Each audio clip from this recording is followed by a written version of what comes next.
मोहम्मद का रोज़ा करीब आ रहा। अस्सलाम वालेकुम दोस्तों, this is Safi with you.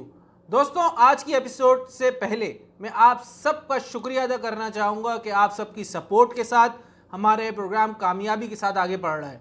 देखिए, अल्लाह और उसके रसूल की बात को सुनना, समझना और दूसरों तक पहुँचाना, इसमें बहुत बड़ा अजर और सवाब छुपा हुआ है। और इंशाअल्लाह इसका सिला अल्लाह पाक हमें क़यामत के रोज़ और जब हम इंशाअल्लाह इस दुनिया से जाएंगे तो हमें बहुत बड़ा अजर की सूरत में इंशाअल्लाह अल्लाह पाक इसका रिटर्न अता फरमाएंगे। मेरी पूरी उम्मीद है ये और मेरा पूरा यकीन भी है। तो दोस्तों, आज की जो हमारी सीरीज़ है, चौथी सीरीज़ है, तो इसमें आज हम बात करेंगे एक्स्ट्रा ऑर्डिनरी कमिटमेंट की। जी हाँ दोस्तों, कमिटमेंट को समझाने से पहले मैं आपको एक बात बताता हूँ। देखिए, एक चीज़ होती है किसी काम में इंटरेस्टेड होना और दूसरी चीज़ होती है उस काम के लिए कमिटेड होना। इसमें फ़र्क ये होता है कि जब इंसान किसी भी चीज़ के लिए इंटरेस्टेड होता है, so he start believing on the excuses and stories. यानी कि किसी ने आपको शादी में बुलाया, आप नहीं गए, तो उसने आपसे पूछा कि भाई आप क्यों नहीं आए। आपने बोला यार मैं इंटरेस्टेड तो था आने में, लेकिन फलानी चीज़ हो गई जिसकी वजह से मैं नहीं आ पाया। So you start believing on the stories and excuses. But if you are committed for something, तो you will do whatever it takes. आप कुछ भी करोगे लेकिन अपनी उस कमिटमेंट को पूरा करोगे।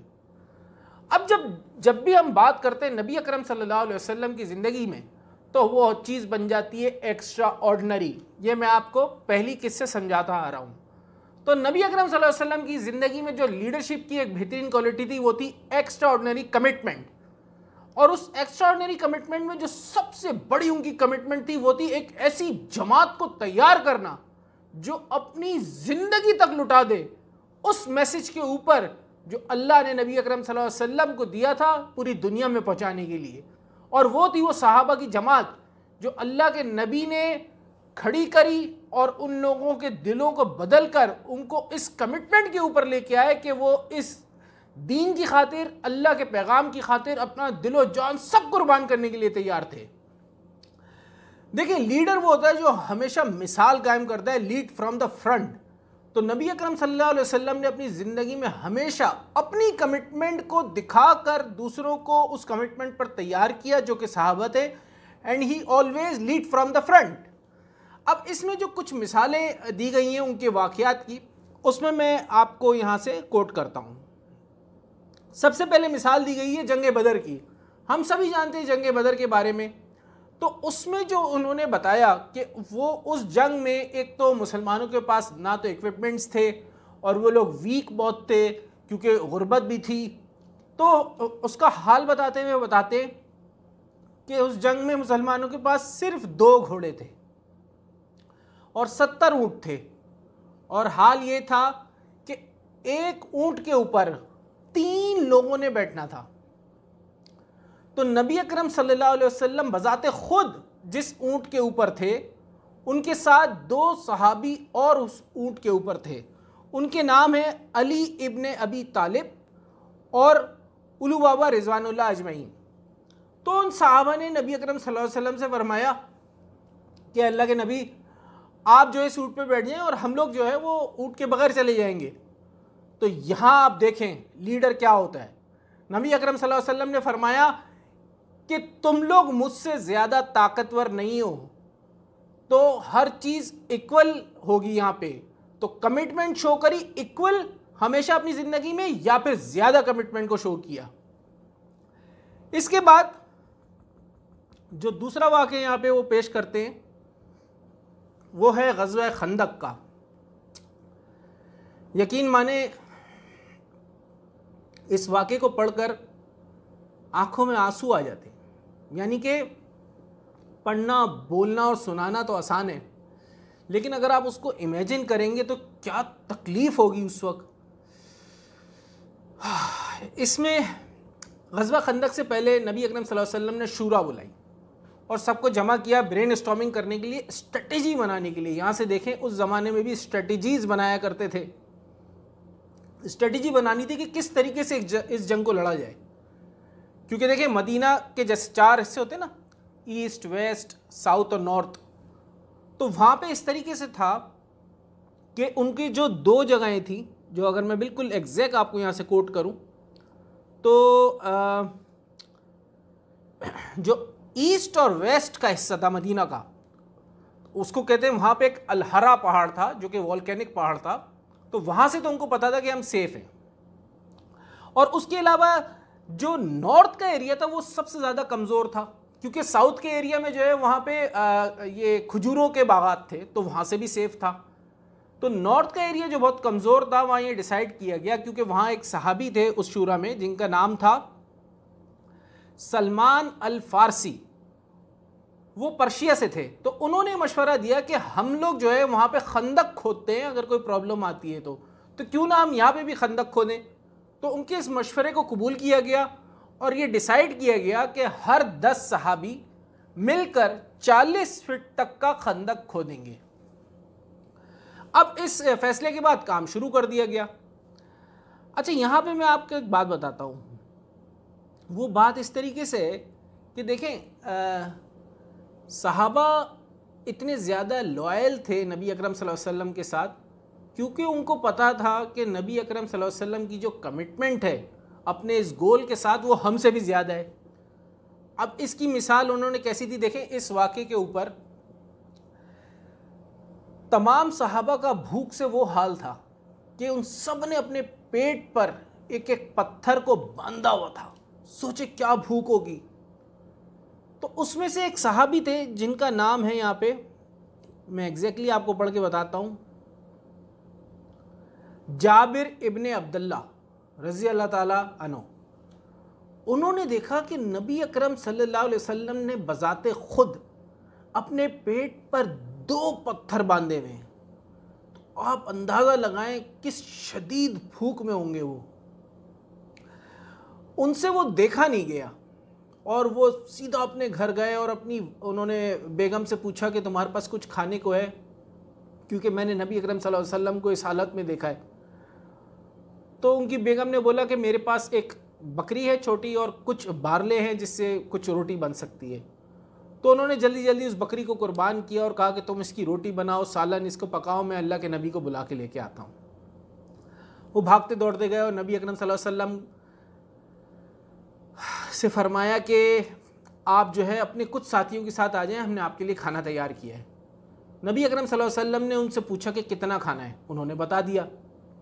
उसके बाद नबी अकरम सल्लल्लाहु अलैहि वसल्लम ने ऐलान किया कि तमाम मुहाजिरीन और अंसार सब आ जाए, जाबिर ने हम सब की दावत रखी है। अब वो सहाबी बहुत शर्मिंदा हो गए, वो भागते दौड़ते घर गए। उन्होंने जाके सारा वाक़या अपनी बेगम को बताया कि यार हमने तो उनको कुछ लोगों को बुलाया था और उन्होंने तो सबको दावत दे दी है। तकरीबन 800 सहाबा थे वो। उनकी वाइफ ने पूछा कि क्या नबी अकरम सल्लल्लाहु अलैहि वसल्लम ने पूछा था कि खाना कितना है? साहबी ने बोला हाँ। बोला आपने उनको वाज़े कर दिया था कि कितना खाना है? उन्होंने बोला हाँ। फिर उनकी वाइफ ने क्या बोला ये सुने आप। जब आपने बता दिया तो बस अब ये मामला अल्लाह और उसके रसूल के दरमियान है और मुझे अब पूरा कंफर्ट है और यकीन है कि अब कोई मसला नहीं होगा। नबी अकरम सल्लल्लाहु अलैहि वसल्लम वहाँ तशरीफ़ लाए और चार्ज संभाल लिया खाने का और ख़ुद अपने हाथ से वहाँ रोटी तोड़ तोड़ के गोश्त और उसका सूप जो पानी था वो देते और कहा कि 10-10 सहाबियों की जमात अंदर आती जाए और खाती जाए और जाती जाए। पूरे 800 सहाबियों ने वहाँ से खाना खाया। फिर उसके बाद उन्होंने हज़रत जाबिर से कहा कि जाओ अपने पड़ोसियों को बोलो सब आके खाना खाएं। सब ने खाना खाया और ये वो अल्लाह ने ऐसी बरकत रखी उस खाने में कि उसके बावजूद वो प्याले भरे रहे खाने से। तो ये तो नबी अकरम सल्लल्लाहु अलैहि वसल्लम की समझ ले कि अल्लाह पाक ने उनको खासियत बख्शी थी इन सारी चीज़ों की, जो ये उनकी डिग्निटी थी, उनकी डिवोशन थी, उनके सेक्रीफाइस थे, अल्लाह के साथ कनेक्शन था और अल्लाह के साथ मोहब्बत थी कि अल्लाह ने उनको ये सारे एजाज़ बख्शे थे।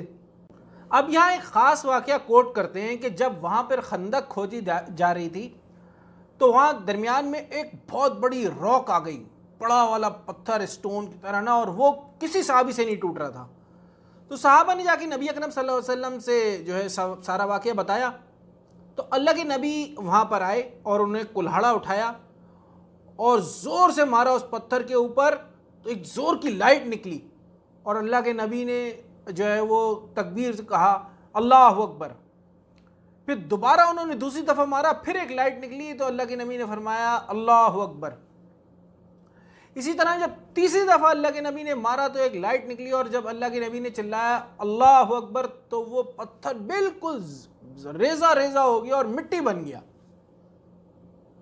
तो सहाबा ने पूछा या नबी अकरम सल्लल्लाहु अलैहि वसल्लम से कि जो है वो आपने ये लाइट किस चीज़ की थी और आप अल्लाह अकबर क्यों आपने इस तरीके से कहा?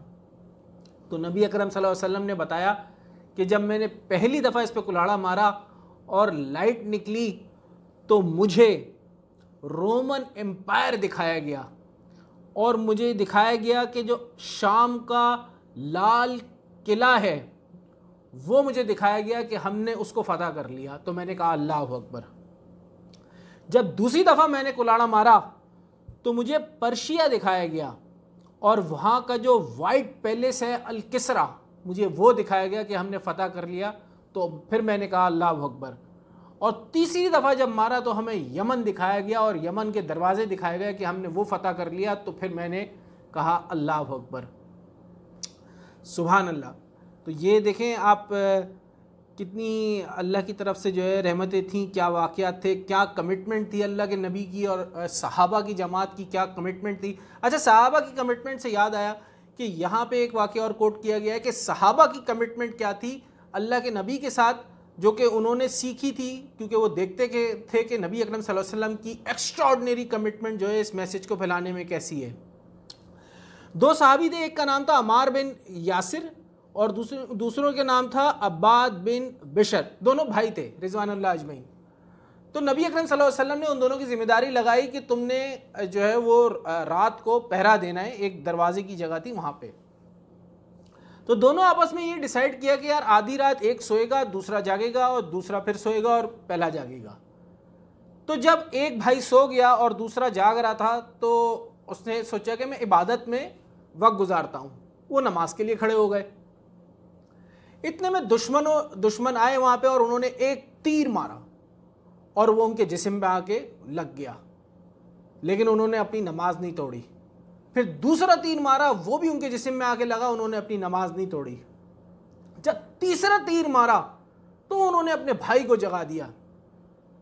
जब उन दुश्मनों को पता लगा कि इनके साथ एक और सहाबी भी हैं तो डर के भाग गए। तो जो उनके भाई थे वो उठे, उन्होंने देखा तो लहू लहान हो गया, ये अब बच नहीं सकेंगे। तो उन्होंने बोला कि तुमने मुझे उठाया क्यों नहीं, ऐसा वाकया था। तो वो सहाबी ने क्या फरमाया है देखें। उन्हें कहा कि मैं तुम्हें कभी भी नहीं उठाता। अगर सिर्फ यही बात होती कि मुझे तकलीफ है और मैं तुम्हें उठा रहा हूँ तो ऐसा नहीं था। मैंने तुम्हें इसलिए उठाया क्योंकि अगर वो तीर मारते रहते तो मैं उसी वक्त मर जाता, और अगर मैं मर जाता तो जो अल्लाह के नबी ने हमें जिम्मेदारी दी यहाँ की समझ ले कि गार्ड करने की, वो उसमें कमी आ जाती क्योंकि तुम सो रहे होते और मैं मर जाता। तो क्या कमिटमेंट का लेवल होगा ये देखें आप। ऐसी जमात में खड़ी करना और इस लेवल के कमिटमेंट के साथ, तो सोचें कि अल्लाह के नबी की खुद एक्स्ट्राऑर्डिनरी कमिटमेंट कितनी ज़्यादा होगी। तो दोस्तों अब ये हमारी जिम्मेदारी है और हमें अपनी कमिटमेंट दिखानी चाहिए, क्योंकि ये शैतान इस्लाम का दुश्मन है, मुसलमानों का दुश्मन है। तो हमें कमिटमेंट दिखानी चाहिए, गुनाहों से बचना चाहिए और अच्छी बात को सुनना और आगे पहुंचाना चाहिए और अपनी कमिटमेंट को शो करना चाहिए।